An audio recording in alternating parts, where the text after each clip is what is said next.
Well, let me give you a little context of who I am. My name is Sestval again. Well, I'm actually backpacking across America. I'm doing all 50 states. And, thank you.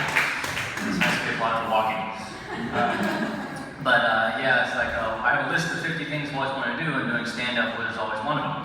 And so, yeah, it's the first time I've ever been up on stage, so be gentle and delicate power. I gotta be honest, I'm a little nervous because I see everyone with their notes and stuff, and it's kind of like I've come to an exam that I didn't study for. Luckily, I've always been that dick that got an A anyway. You know what? I think everyone's kind of warmed up already, but I think I need to warm myself up. You guys want to hear one of my favorite jokes? Yeah. All right. Doctor calls his patient, right? Says, I've got bad news and I've got worse news. Patient's like, give me the bad news. Well, you got 24 hours to live. Doctor, that's terrible. How could that be any worse?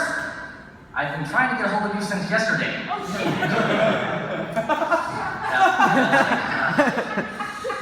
Yeah, I can't do improv. Not the best thing I've been to a comedy club. Luckily, I've got a lot of stories for my trip. I keep joking with my friends that stuff keeps happening to me along the way. For instance, I started my trip, I was in Florida, and I was going through the Miami Hood. I looked like Major Rick. You picture bars on windows, I was in the hood. And one thing about my trip is I will talk to absolutely anybody. I don't care what you look like, sexual preference, whatever. And so, again, going through, Broken Glass Alley, I run into this one guy, his name is Chico. Chico waves me over and says, what you doing, man? I know, you guys are picturing me as the Grizzly Adams gangster, right? Anyway, so I get talking with Chico, and he goes, wow, that's pretty cool, man. I'm just talking, just a regular guy, He says, well, hey, you hungry? I'm like, I could eat. Whips out this huge wad of cash, you can probably guess his profession, hands me $20, says, when you write your books, you tell them a real Miami gangster gave you $20 to eat. I'm like, cool, all right. And yeah, it gets better though. See, I've got my online website and I'm writing books off the beaten path places to check out and everything. Chico got his whole gang watching me. So yeah, basically the whitest guy in the hood has a whole gang back then. But the best thing is, a little bit later, is you find out about people along the way, is judging a book by its cover. That's why I have a lot more fun, because I don't. One thing about my trip is nobody calls me.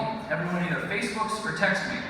About a week later, Chico gives me a call just to make sure I'm doing all right. I'm like, cool. Yeah. So yeah, I got my Miami gangster down in Florida. And then on the other opposite end of that, do you guys know it's possible to get pulled over backpacking? It is. So, I'm walking through a rather nice neighborhood, and I have a sign on my backpack. It's cardboard. I'm looking legit, yeah. And it says, I'm backpacking all 50 states. Just kind of subtlety's not my strong suit.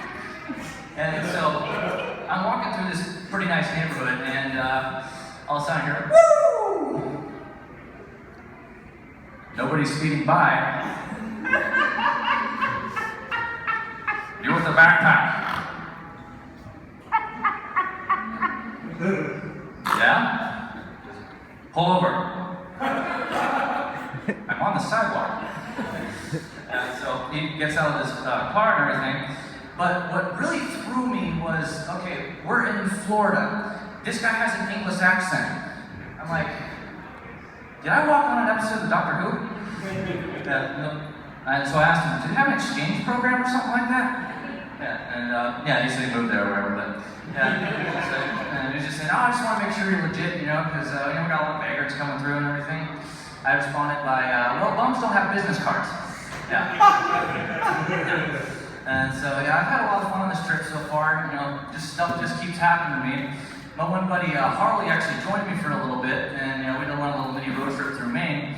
And when we were getting our road food and everything, you get proteins, tuna fish, food to keep you going, right? And so Harley's a big dude. He weighs about 250, and driving along, just devouring his jerky.